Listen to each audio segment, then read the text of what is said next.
નમસ્કાર વિદ્યાર્થી મિત્રો, મારી યુટ્યુબ ચેનલ સંજય પટેલમાં આપ સૌનું હાર્દિક સ્વાગત છે. મિત્રો, આજના વિડીયોની અંદર આપણે ધોરણ 6 વિષય છે વિજ્ઞાન, જેનું પાઠ 2 જેનું નામ છે સજીવ સૃષ્ટિમાં વિવિધતા. આ પાઠના ભાગ 5 ની અંદર આજે આપણે પાઠ સમજૂતી અને પ્રશ્ન જવાબો વિશે શીખવાના છીએ. વિદ્યાર્થી મિત્રો, જો તમે મારી ચેનલમાં નવા હોય તો મારી ચેનલને જરૂરથી સબસ્ક્રાઇબ કરો. વિડીયો સારો લાગે તો લાઇક કરો, શેર કરો અને બેલ નોટિફિકેશન ઓન કરો, જેથી મારા આગળના નવા વિડીયો પણ આપને મળતા રહે. તેમજ વિદ્યાર્થી મિત્રો, આ પાઠની પીડીએફ જોવા માટે પ્લે સ્ટોરમાં જઈ અમારી એપ્લિકેશન વિશ્વગુરુ સ્ટડી 1-12 ગુજરાતી ડાઉનલોડ કરી તમારા મોબાઈલમાં ઇન્સ્ટોલ કરો. જે તમે શરૂ કરશો તો આ પ્રકારે જોવા મળશે, જેમાં બધા ધોરણની અંદર તમને ધોરણ બતાવશે, ધોરણ પસંદ કરશો એટલે વિષય બતાવશે, વિષય પસંદ કરશો એટલે પાઠનું નામ બતાવશે. જેમાં તમે વિડીયો ઉપર ક્લિક કરશો તો તમને વિડીયો જોવા મળશે અને પીડીએફ ઉપર ક્લિક કરશો તો તમને પીડીએફ જોવા મળશે. તો આશા રાખું છું અમારી એપ્લિકેશન આપ સૌને ગમશે. જરૂર ડાઉનલોડ કરજો, જે એકદમ ફ્રી છે. કોઈ પણ પ્રકારના ચાર્જ વગર તમે વિડીયો અને પીડીએફ જોઈ શકશો. તો ચાલો મિત્રો, હવે આપણે શરૂ કરીએ પાઠ 2 ભાગ 5. તો ચાલો આગળ આપણે પ્રાણીઓના લક્ષણો છે તે જોયા અને તેના આધારે તેનું જૂથ કેવી રીતે બની શકે તે પણ જોયું. તો હવે આગળ જોઈએ. વિવિધ વિસ્તારોમાં જોવા મળતી વનસ્પતિઓ અને પ્રાણીઓ વિશે તમારા અવલોકનો શું છે? તમારા સહાધ્યાયીઓ સાથે તમારા અવલોકનોની ચર્ચા કરો. તો તમે કોષ્ટક 2.6 પરથી જોઈ શકો છો કે એક વિસ્તારમાં જોવા મળતી વનસ્પતિઓ અને પ્રાણીઓ બીજા વિસ્તાર કરતા અલગ હોય છે. એટલે કે રણ પ્રદેશમાં જે હોય છે તે જમીન પ્રદેશમાં નથી હોતી, પર્વતીય પ્રદેશમાં નથી હોતી, પાણીઓની અંદર, સમુદ્રની અંદર નથી હોતી, જંગલોની અંદર નથી. ટૂંકમાં અલગ અલગ વિસ્તારની અંદર અલગ અલગ પ્રકારના પ્રાણીઓ, પક્ષીઓ, વનસ્પતિઓ જોવા મળે છે અને તે તમામની અંદર જુદી જુદી વિવિધતાઓ આપણને જોવા મળતી હોય છે. અને વિવિધતાઓને આધારે જ આપણે તેનું વર્ગીકરણ કરતા હોઈએ છીએ.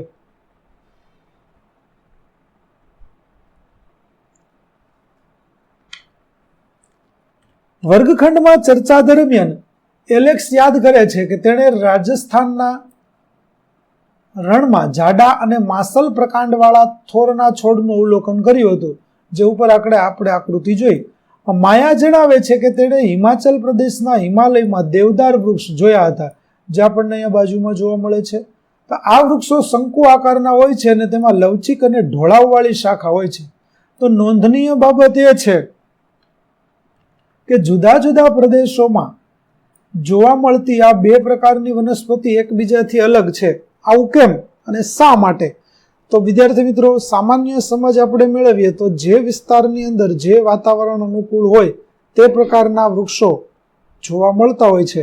તો ચાલો આપણે તેની પણ સમજૂતી મેળવીએ કે ભાઈ, રાજસ્થાનના રણની અંદર તમને માસલ પ્રકાંડવાળા થોર જોવા મળે છે, જ્યારે હિમાલયના પર્વતીય વિસ્તારોની અંદર આપણે જઈએ તો ત્યાં આપણને દેવદારના વૃક્ષો જોવા મળે છે. તો આવું થવા પાછળનું કારણ શું? આવું શા માટે થાય છે? તો કોઈ એક વિસ્તારની જૈવ વિવિધતા બીજા વિસ્તાર કરતા અલગ પડે છે. ચાલો આપણે જાણીએ. તો રણ પ્રદેશની અંદર ખૂબ જ ઓછું પાણી ઉપલબ્ધ હોય, કારણ કે ત્યાં વરસાદનું પ્રમાણ એકદમ ઓછું હોય છે. ગરમ રણ સામાન્ય રીતે દિવસ દરમિયાન ખૂબ જ ગરમ અને રાત્રે ખૂબ જ ઠંડુ હોય છે. તેથી તમને આ વિસ્તારોમાં એવી વનસ્પતિઓ અને પ્રાણીઓ જોવા મળશે કે જે દિવસ દરમિયાન ગરમી અને રાત્રે ઠંડીની સ્થિતિ બંનેને સહન કરી શકે અને ટકી શકે છે. કેમ કે રણ પ્રદેશની અંદર વાતાવરણ છે તે એકદમ વિષમ હોય છે. દિવસ દરમિયાન રણની રેતી છે તે ખૂબ તપે છે, એના લીધે તાપમાન છે તે ખૂબ ઊંચું જાય છે. એ જ તાપમાન રાત્રિના સમયે રેતી છે ખૂબ ઝડપથી ઠંડી પણ થાય છે અને એના લીધે રાત્રિનું તાપમાન છે તે ખૂબ નીચું આવે છે.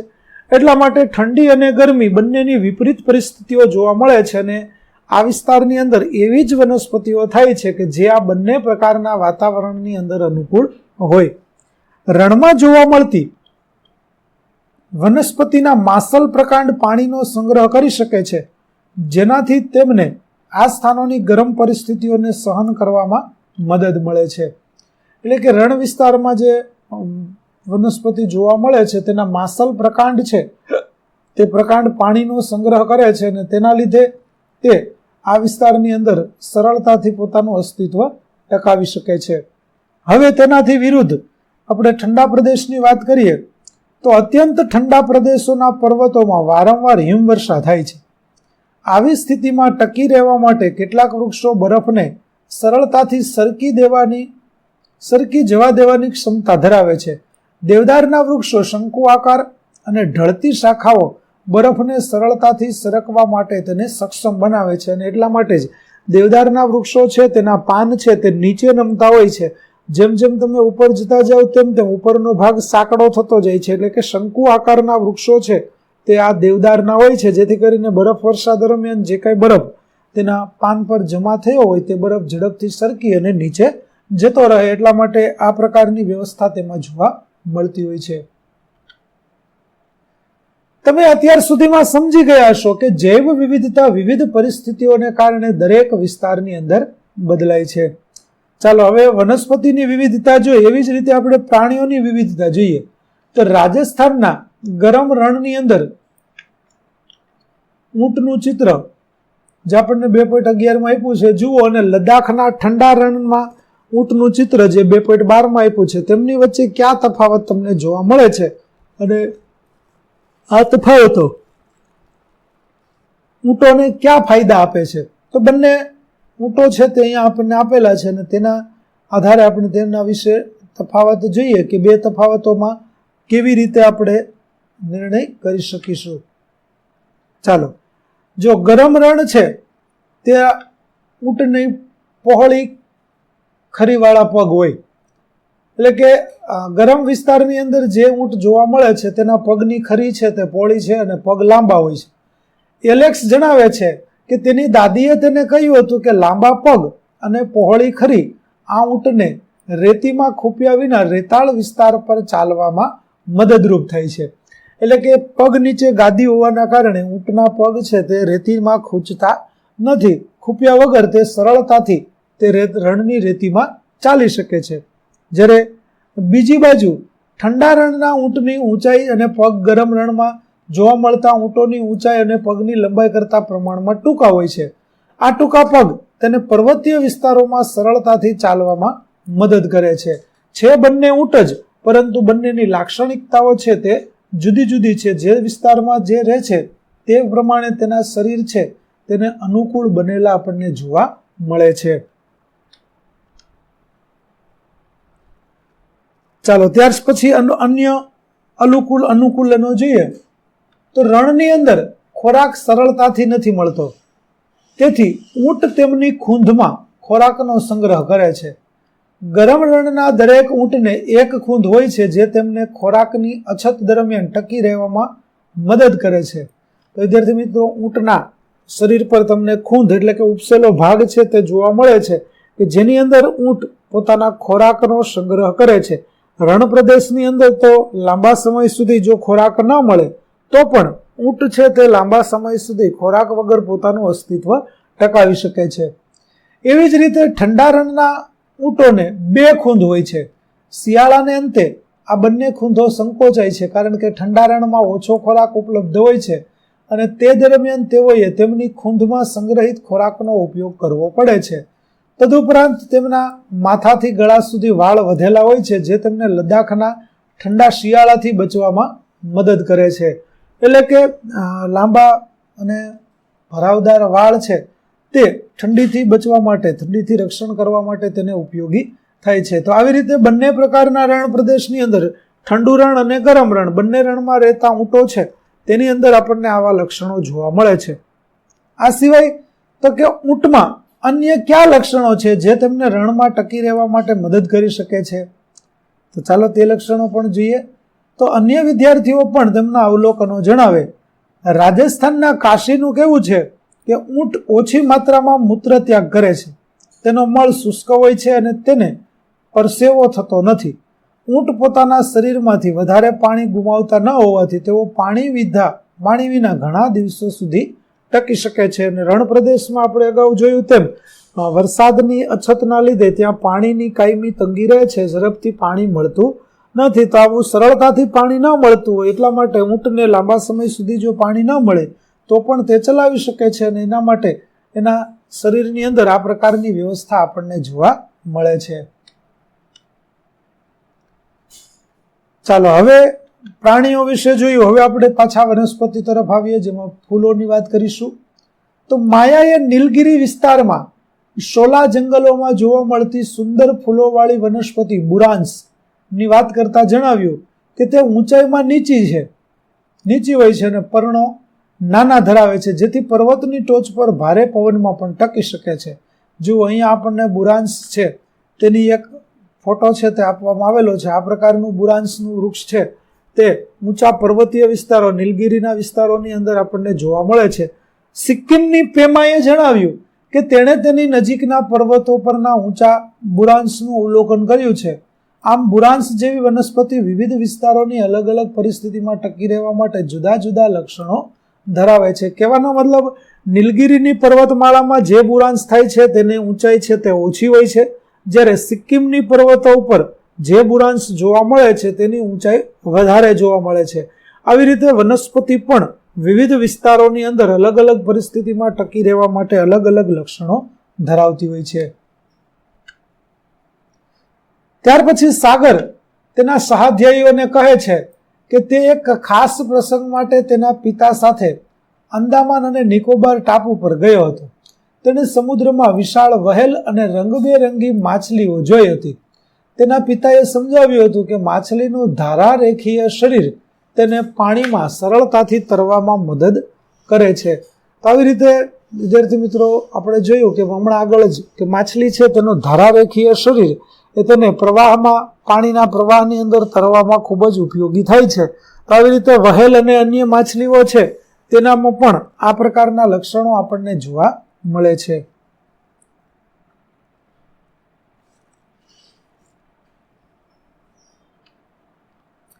આપણે શીખ્યા કે કોઈ ચોક્કસ પ્રદેશની વનસ્પતિ અને પ્રાણીઓમાં વિશેષ લક્ષણો હોય છે જે તેમને જે તે પરિસ્થિતિમાં ટકી રહેવા માટે યોગ્ય બનાવે છે. આવા વિશિષ્ટ લક્ષણો કે જે વનસ્પતિ અને પ્રાણીઓને કોઈ ચોક્કસ પ્રદેશમાં ટકી રહેવા માટે સક્ષમ બનાવે છે તેને અનુકૂલનો કહેવામાં આવે છે. એટલે કે કોઈ પણ પ્રાણી જે તે વિસ્તારની અંદર ટકી રહેવા માટે પોતાના શરીરને તેને મુજબ અનુકૂળ બનેલું હોય છે. તો આવી ચોક્કસ પ્રદેશમાં ટકી રહેવા માટેની જે સક્ષમતા છે તેને અનુકૂલન કહેવામાં આવે છે. દેવદારના વૃક્ષનો આકાર અને બુરાન્સની ઊંચાઈ એવા અનુકૂલન છે જે તેમને પર્વતીય પ્રદેશમાં ટકી રહેવા માટે સક્ષમ બનાવે છે. એટલે કે પર્વતીય પ્રદેશોની અંદર જે દેવદારના વૃક્ષો અને બુરાન્સના વૃક્ષો થાય છે તે ઊંચાઈનું અનુકૂલન ધરાવે છે. એટલે કે ઊંચાઈ ઉપર તે સારી રીતે થાય છે, તેની ઊંચાઈ પણ વધારે હોય છે. આમ વનસ્પતિ અને પ્રાણીઓ જ્યાં રહે છે તે સ્થળને તેમનું નિવાસ સ્થાન કહેવામાં આવે છે. ઉદાહરણ તરીકે દરિયાઈ કાચબાઓનું નિવાસ સ્થાન સમુદ્ર અથવા મહાસાગર છે. ઊંટનું નિવાસ સ્થાન ગરમ અથવા ઠંડુ રણ છે અને બુરાન્સનું નિવાસ સ્થાન પર્વતો છે. ટૂંકમાં જે જ્યાં રહે છે તે તેનું નિવાસ સ્થાન કહેવાય. નિવાસ સ્થાન એ વનસ્પતિ અને પ્રાણીઓને તેમના અસ્તિત્વ માટે ખોરાક, પાણી, હવા, આશ્રય અને અન્ય જરૂરિયાતો પૂરા પાડે છે. કેમ કે તેને જ નિવાસ સ્થાન કહી શકાય કે જ્યાં તેમને બધું જ સરળતાથી મળી રહેતું હોય. મોટા ભાગે સંઘર્ષ કર્યા વગર આ બધું તેને મળતું હોય તો તેમના માટે તે અનુકૂળ નિવાસ સ્થાન ગણી શકાય. ઘણા પ્રકારની વનસ્પતિ અને પ્રાણીઓ એક જ પ્રકારના નિવાસ સ્થાનમાં રહેતા હોઈ શકે છે. એક નિવાસ સ્થાનમાં આપણને ઘણા બધા પ્રકારના વનસ્પતિ અને પ્રાણીઓ પણ જોવા મળી શકે છે. નિવાસ સ્થાન એ જે તે પ્રદેશની જૈવ વિવિધતાને આકાર આપવામાં મહત્વપૂર્ણ ભૂમિકા ભજવે છે. કેમ કે નિવાસ સ્થાનના આધારે જ જૈવ વિવિધતા છે તે વિકસિત થતી હોય છે. એટલા માટે નિવાસ સ્થાન છે તે આમાં મહત્વપૂર્ણ ભૂમિકા ભજવે છે. ચાલો હવે કેટલાક વૈજ્ઞાનિકો વિશે આપણે જાણકારી મેળવીએ. જેમાં પહેલા વૈજ્ઞાનિક છે સાલીમ અલી અથવા તો સલીમ અલી, જેને બર્ડમેન ઓફ ઇન્ડિયા તરીકે ઓળખવામાં આવે છે. ચાલો આપણે તેના વિશે થોડી જાણકારી મેળવીએ. સાલીમ અલી એ પક્ષીઓની વિવિધતાનું અવલોકન કરવા માટે ભારતભરમાં પ્રવાસ કર્યો હતો. તેમણે ઘણા બધા પક્ષીઓની યાદી તૈયાર કરી અને તેમના મુસાફરીના માર્ગો અને નિવાસ સ્થાનોનું દસ્તાવેજીકરણ કર્યું. તેમણે પક્ષીઓની વિશાળ વિવિધતાવાળા વિસ્તારોની નોંધ કરી અને તે વિસ્તારોના સંરક્ષણ માટે પગલાં પણ લીધા. રાજસ્થાનના ભરતપુરમાં આવેલા કેવલાદેવ રાષ્ટ્રીય ઉદ્યાન અને કર્ણાટકની અંદર મંડિયામાં આવેલ રંગનાથિટ્ટુ પક્ષી અભયારણ્ય તેમણે સાચવેલા સંરક્ષિત વિસ્તારોના ઉદાહરણો છે. તેમણે ભારતીય ઉપખંડના પક્ષીઓ પર 10 પુસ્તકોની એક સીમાચિહ્નરૂપ પુસ્તક શ્રેણી લખી. તેમને ભારતના પક્ષી પુરુષ એટલે કે બર્ડમેન ઓફ ઇન્ડિયા તરીકે ઓળખવામાં આવે છે. તેમના યોગદાન બદલ 1976માં તેમને પદ્મ વિભૂષણથી નવાજવામાં આવ્યા હતા. ટૂંકમાં સાલિમ અલી એ એક મોટા પક્ષીવિદ હતા કે જેમણે પક્ષીઓના નિવાસ સ્થાનોનું દસ્તાવેજીકરણ કર્યું, પક્ષીઓના મોટા વિસ્તારો છે તે શોધી કાઢ્યા. ખાસ કરી અને રાજસ્થાનનું ભરતપુરની અંદર કેવલાદેવ રાષ્ટ્રીય ઉદ્યાન અને રંગનાથિટ્ટુ રાષ્ટ્રીય અભયારણ્ય છે તેના વિશે તેમણે ખૂબ મોટું યોગદાન આપેલું જોવા મળે છે. અને તેમના આ યોગદાન બદલ ભારતની અંદર તેને બર્ડમેન ઓફ ઇન્ડિયા તરીકે ઓળખવામાં આવે છે. ભારત સરકાર દ્વારા તેમને 1976ની અંદર પદ્મ વિભૂષણથી સન્માનિત કરવામાં આવ્યા હતા. વનસ્પતિ અને પ્રાણીઓ તેમના નિવાસ સ્થાનોને આધારે તમે કઈ વિવિધ રીતે જૂથીબદ્ધ કરી શકો છો. એક રીતે છે કે તેમને જમીન પર રહેતા અને પાણીમાં રહેતા એ મુજબ જૂથબદ્ધ કરી શકાય. તો જે પ્રાણીઓ જમીન ઉપર રહે છે અથવા તો પાણીમાં રહે છે આપણે તેને તે પ્રકારે જૂથબદ્ધ કરી શકીએ. જે જમીન પર વનસ્પતિ અને પ્રાણીઓ રહે છે તેને ભૂનિવાસ કહેવામાં આવે છે. ભૂનિવાસ એ કેટલાક ઉદાહરણોમાં જંગલો, રણ પ્રદેશો, ઘાસના મેદાનો અને પર્વતોનો સમાવેશ થાય છે. ભૂ એટલે જમીન અને નિવાસ એટલે વસવાટ કરનારા. તો ભૂનિવાસની અંદર જંગલોમાં રહેતા હશે, રણ પ્રદેશમાં રહેતા હશે, ઘાસના મેદાનોમાં રહેતા હશે, પર્વતો ઉપર રહેતા હશે. તો આ બધા જ પ્રાણીઓનો સમાવેશ છે તે આપણે ભૂનિવાસની અંદર કરી શકીએ. જમીન ઉપર રહેતા પ્રાણીઓમાં તેનો સમાવેશ થાય છે. એવી જ રીતે જે પાણીમાં વનસ્પતિ અને પ્રાણીઓ રહે છે તેને જલીય નિવાસ કહેવામાં આવે છે. જલ એટલે પાણી, નિવાસ એટલે રહેવું. તો જે પ્રાણીઓ માત્ર પાણીની અંદર જ રહી શકે છે તેને જલીય નિવાસ સ્થાન કહેવામાં આવે છે. જલીય નિવાસ સ્થાનના કેટલાક ઉદાહરણો જોઈએ તો તળાવ, સરોવર, નદી, સાગર, મહાસાગર આ બધા જલીય નિવાસ સ્થાનો છે કે જેની અંદર પ્રાણીઓ છે તે રહેતા હોય છે. હવે કેટલાક પ્રાણીઓ જેમ કે દેડકા પાણીમાં તેમજ જમીન ઉપર બે જગ્યાએ રહી શકે છે તો તેમને ઉભયજીવી કહેવામાં આવે છે. એટલે કે દેડકો છે તે પાણીની અંદર પણ રહે છે, જમીન ઉપર પણ રહે છે. તો તે ભૂનિવાસમાં ગણવો કે જળચરમાં ગણવો, જળ નિવાસમાં. એટલા માટે તેને ઉભયજીવી કહેવામાં આવે છે કે ભાઈ પાણીમાં રહી શકે છે અને જમીન ઉપર પણ રહી શકે છે. બંને તેના નિવાસ સ્થાન બને છે. જો કોઈ વનસ્પતિ અથવા પ્રાણીના નિવાસ સ્થાનને નુકસાન થાય તો શું થાય? બકરીને ખાવા ઘાસ ના મળે તો શું થાય? શું માછલી પાણી વિના જીવી શકશે ખરી? તો નહીં જીવી શકે. વિદ્યાર્થી મિત્રો, એટલા માટે જ આપણે જૈવ વિવિધતા છે તેને જાળવવાનો પ્રયત્ન છે તે કરવો જોઈએ, સંરક્ષણ છે તે આપણે કરવું જોઈએ. જૈવ વિવિધતાને જો આપણે સારી રીતે બચાવીશું તો આપણને આ બધા જ જૈવ વિવિધતા સજીવ સૃષ્ટિની અંદર રહેલા પ્રાણી છે તે ઉપયોગી થશે. એટલા માટે જૈવ વિવિધતા છે તેને આપણે જાળવવી જોઈએ. તમારા માતા પિતા, દાદા દાદી અને પડોશીઓ પાસેથી એવી વનસ્પતિઓ, પક્ષીઓ, જીવજંતુઓ અથવા તો અન્ય કોઈ પ્રાણી વિશે જાણકારી મેળવો કે જે તેમને બાળપણમાં વારંવાર જોવા મળતા હતા પરંતુ હવે એટલી વખત જોવા મળતા નથી. તો વિદ્યાર્થી મિત્રો, ઘણા બધા પ્રાણીઓ, પક્ષીઓ, જીવજંતુઓમાં આ પ્રકારે આપણને જોવા મળે છે કે જે હવે લુપ્ત થવાના આરે છે. એટલે કે હવે અમુક વિસ્તારોની અંદર જ આવા પ્રાણીઓ કે પક્ષીઓ જોવા મળે છે, બીજે ક્યાંય તમને આવા પ્રાણીઓ, પક્ષીઓ કે જીવજંતુઓ જોવા મળતા નથી. એટલે કે તેમના અસ્તિત્વ ઉપર સંકટ છે તે તોળાતું રહેલું આપણને જોવા મળી રહ્યું છે. ઘણીવાર જ્યારે નિવાસ સ્થાનોને નુકસાન થાય છે ત્યારે આ ફેરફાર થાય. વનસ્પતિ અને પ્રાણીઓના નિવાસ સ્થાનને નુકસાનને કારણે તેમના ઘર, ખોરાક અને અન્ય સંસાધનોને નુકસાન થાય છે. આનાથી જૈવ વિવિધતાનો નાશ થાય છે. એટલે કે માની લો કે કોઈ પ્રાણી જંગલની અંદર રહેતું તો હવે એ જ જંગલ છે તેનો નાશ કરવામાં આવે તો એ પ્રાણી જો બીજું જંગલ મળશે તો ત્યાં રહેવા માટે જશે, અથવા તો ગામ લોકોની જ્યાં વસાહતો હોય તે ગામ લોકોની અંદર આ પ્રાણીઓ આવવાનો શરૂ કરશે, ત્યાં રહેવાનું શરૂ કરશે. આવી રીતે કુદરતી રીતે તેના આવાસ સ્થાનો, નિવાસ સ્થાનો જે નિર્માણ થયેલા છે, તે નિર્માણ થયેલા નિવાસ સ્થાનોનો આપણે નાશ કરવો જોઈએ નહીં. તેનું સંરક્ષણ છે જો આપણે કરીશું તો તેને પણ બચાવી શકીશું અને તેના રહેવાવાળા જીવજંતુઓ છે તેને પણ આપણે બચાવી શકીશું.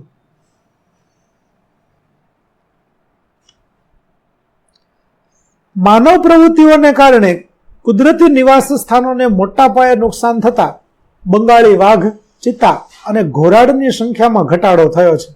તો વિદ્યાર્થી મિત્રો, હાલમાં સરકાર દ્વારા ઘણી બધી યોજનાઓ ચાલી રહી છે. તે યોજનાઓની અંદર આમાં આવશે ચિત્તા પુનર્વસન પ્રોજેક્ટ, હાથી બચાવો અભિયાન, સિંહ બચાવો અભિયાન. આવા ઘણા બધા અભિયાનો છે તે સરકાર દ્વારા ચલાવવામાં આવે છે. શા માટે?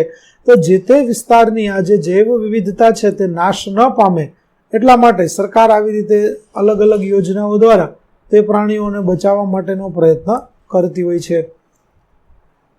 દાખલા તરીકે હાલમાં લુપ્ત થતા પ્રાણીઓની આપણે વાત કરીએ તો બંગાળી વાઘ, જે આપણે રોયલ બેંગાલ ટાઈગર કહીએ છીએ, તે ચિત્તો ભારતમાંથી લગભગ નામશેષ થઈ ગયો છે. અત્યારે ચિત્તા ભારતની અંદર જોવા મળતા નથી. એવી જ રીતે કચ્છના ઊંચાઈવાળા વિસ્તારોની અંદર જે ઘોરાડ નામનું પક્ષી જોવા મળતું હતું તે પણ હવે વિલુપ્ત થવાના આરે છે. હવે જે તે વિસ્તારમાં તમે જાઓ તો ત્યાં તમને આ પ્રકારના પ્રાણીઓ જોવા મળશે નહીં.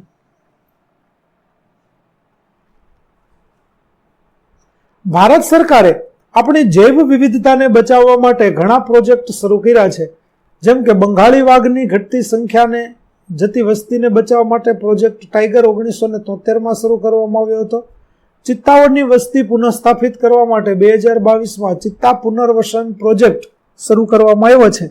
તેવી જ રીતે ગુજરાત, રાજસ્થાન, મહારાષ્ટ્રની અંદર ઘોરાડના નિવાસ સ્થાનો અને સંરક્ષિત વિસ્તારો જાહેર કરવામાં આવ્યા છે. આવી રીતે વિદ્યાર્થી મિત્રો, જે તે પક્ષીઓ, પ્રાણીઓ વિશે સંરક્ષણની જરૂરિયાત હોય તેવા પ્રાણીઓ, પક્ષીઓને બચાવવા માટેની ઝુંબેશ છે તે સરકાર દ્વારા ચલાવવામાં આવે છે અને તેમાં ઘણા બધા અંશે સરકારને સફળતા પણ મળતી રહેલી છે. ત્યાર પછી પરંપરાગત રીતે સંરક્ષિત જંગલો, જેને પવિત્ર ઉપવનો તરીકે ઓળખવામાં આવે છે. તો પવિત્ર ઉપવનો એ અવિક્ષેપિત જંગલ વિસ્તારો છે જેમનું કદ ખૂબ નાનાથી મોટા સુધી બદલાઈ શકે છે. પવિત્ર ઉપવનો સમગ્ર ભારતમાં જોવા મળે છે.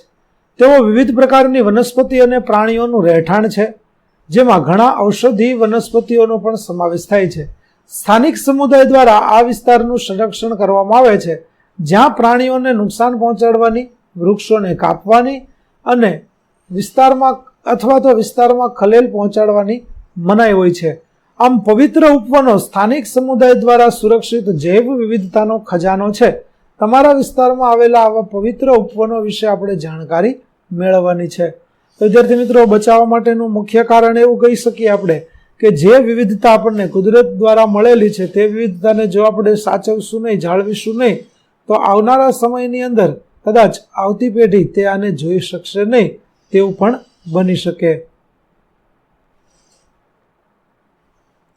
આપણો ગ્રહ જીવનથી ભરપૂર છે, તેની જાળવણી કરવા માટે આપણે જૈવ વિવિધતાનું રક્ષણ કરવું જોઈએ, જેથી વનસ્પતિ અને પ્રાણીઓને ટકી રહેવા અને વૃદ્ધિ પામવામાં મદદ મળે. એટલે કે જૈવ વિવિધતા છે, જો તેને આપણે જાળવી રાખવી હોય તો તેને બચાવવા માટેના પ્રયત્ન પણ આપણે જ કરવા પડશે. જો આપણે તેને બચાવવા માટેના પ્રયત્ન કરીશું તો આપણે જૈવ વિવિધતા છે તેને સારી રીતે બચાવી શકીશું.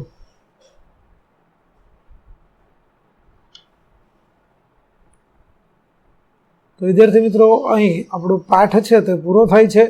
હવે આગળ આપણને કેટલીક વિગતવાર માહિતી આપેલી છે તેના વિશે જોઈએ તો સૌપ્રથમ અહીં આપણને પારિભાષિક શબ્દો આપેલા છે કે જે પાઠની અંદર ગુજરાતી અને અંગ્રેજી બંને પ્રકારના પુસ્તકો આપણને આપેલા છે. દ્વિભાષી પુસ્તક છે એટલા માટે અહીંયા પારિભાષિક શબ્દો આપેલા છે, જેમાં ગુજરાતી અને અંગ્રેજી બંને અર્થ આપણે જોઈ શકીએ છીએ. ત્યાર પછી આ પાઠની અંદર જે અગત્યના મુદ્દાઓનો આપણે અભ્યાસ કર્યો તેનો સારાંશ ટૂંકમાં જોઈએ, કેમ કે સમજૂતી છે તે આપણે આખી જોઈ છે, એટલે હવે વિશેષ સમજૂતી છે તે આપણે અહીંયા જોઈશું નહીં, માત્ર સારાંશ જોઈએ. તો કઈ કઈ બાબતો આપણે 5 ભાગોની અંદર શીખ્યા કે આપણે વિવિધ પ્રકારની વનસ્પતિ અને પ્રાણીઓથી ઘેરાયેલા છીએ. વનસ્પતિ અને પ્રાણીઓની આ વિવિધતા જૈવ વિવિધતાનો એક ભાગ છે. બીજી વિશેષતા તો કે વનસ્પતિ અને પ્રાણીઓને તેમની વચ્ચે સમાનતા અને તફાવતોના આધારે આપણે જૂથબદ્ધ કરી શક્યા. આપણે બંનેને વનસ્પતિઓના પણ જૂથ બનાવ્યા અને પ્રાણીઓના પણ જૂથ બનાવેલા છે. ત્યાર પછી વનસ્પતિમાં મૂળ, પ્રકાંડ, પર્ણ, પુષ્પો વગેરે લક્ષણોના આધારે સમાનતા અને વિવિધતા જોવા મળે છે. આ 4 બાબતો, મૂળ, પ્રકાંડ, પર્ણ અને પુષ્પ, આ 4 બાબતોની અંદર આપણને વનસ્પતિમાં વિવિધતા જોવા મળે છે.